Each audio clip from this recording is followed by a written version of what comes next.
ইসলামী ব্যাংকের পর্ষদে থেকে গত ৮ বছরে মোট ঋণের অর্ধেকই নামে বেনামে আত্মসাৎ করেছে এসালম গ্রুপ। এ কারণে তারল্য সংকটে পড়েছে ব্যাংকটি। ফলে গ্রাহকের টাকা দিতে বেগ পেতে হচ্ছে দেশের সবচেয়ে বড় বেসরকারি ব্যাংকটিকে। তথ্য বলছে, জুন শেষে ব্যাংকটির বিতরণ করা ঋণের পরিমাণ দাঁড়িয়েছে ১,৭৪,০০০ কোটি টাকা। সেই হিসেবে ঋণের প্রায় অর্ধেক ৮৭,০০০ কোটি টাকা বা তার বেশি এসালমের দখলে। আর এর বিপরীতে যে সম্পদ রাখা আছে তাও অতি মূল্যায়িত। ফলে জামানত রাখা সম্পদ বিক্রি করেও ঋণের সব টাকা উদ্ধার করা সম্ভব নয়। এমন পরিস্থিতিতে গত ৫ আগস্ট শেখ হাসিনা সরকার পতনের পর ব্যাংকটির পর্ষদ পুনর্গঠন করে বাংলাদেশ ব্যাংক। দায়িত্ব গ্রহণের পর ইতোমধ্যে প্রধান ৩টি বিষয়ে নিরীক্ষা করার সিদ্ধান্ত নিয়েছে নতুন পর্ষদ। ৩টি নিরীক্ষার প্রতিষ্ঠানের মাধ্যমে নিয়োগ ও ব্যবস্থাপনা, বিনিয়োগ ও ঋণ এবং তহবিলের নিরীক্ষা করা হবে বলে জানায় ব্যাংকটির নতুন চেয়ারম্যান। বৃহস্পতিবার কেন্দ্রীয় ব্যাংকের গভর্নরের সাথে বৈঠক শেষে সাংবাদিকদের একথা বলেন তিনি। তিনি জানান, ব্যাংকের পুনরুদ্ধারের রোডম্যাপ বাস্তবায়ন হলে আগামী 2029-30 সালের মধ্যে ব্যাংকটি এগিয়ে যাওয়া শুরু করবে। এক সেকেন্ডও নষ্ট করার সময় নাই।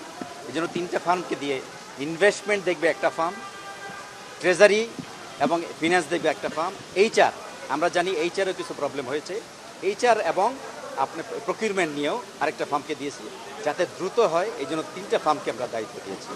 জামানত ছাড়াও এসালমের সকল সম্পদের হিসাব পেতে আইন মন্ত্রণালয়ে চিঠি দেওয়া হয়েছে বলে জানান তিনি। তার দুর্নীতি এবং অপরাধ আইডেন্টিফাই এবং বিচারিক প্রক্রিয়া অনুসরণ না করে তাকে ছাঁটাই করি।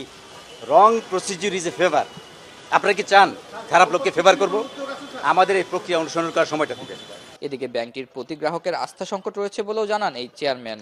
গ্রাহকদের মধ্যে কনফিডেন্স নাই, টাকা জমা দিলে অন্য জায়গায় চলে যাবে। রেমিটেন্সের লোকদের মধ্যে কনফিডেন্স নাই, রেমিটেন্স পাঠালে অন্য জায়গায় চলে যাবে। শেয়ার হোল্ডারদের মধ্যে কনফিডেন্স নাই, আমরা যদি ভূমিকা রাখি এটা অন্য জায়গায় চলে যাবে। আপনি বিদেশি যারা ইনভেস্টর ছিল তাদের মধ্যেও কনফিডেন্স নাই। এতগুলি কনফিডেন্স থেকে এগুলি আমরা মেজর প্রবলেম ঠিক করেছি। আমরা এই 4 মাসে সেপ্টেম্বর, অক্টোবর, নভেম্বর, ডিসেম্বরে আমরা প্রথম মিটিংয়েই অডিট ফার্ম নিয়োগ করেছি। ইসলামী ব্যাংকের চেয়ারম্যান জানান, নতুন পর্ষদ দায়িত্ব নেওয়ার পর দৈনিক লেনদেনে 2,300 কোটি টাকা ঘাটতি থাকলেও এখন তা কমে এসেছে 2,000 কোটি টাকায়। আতাউর নিয়ন, এখন, Dhaka. Colour expert, George sap এবং মাইল্ড অন হ্যান্ডস টেকনোলজি সমৃদ্ধ অরিক্স ক্রিস্টাল ওয়াশ আপনার লন্ড্রি এক্সপার্ট।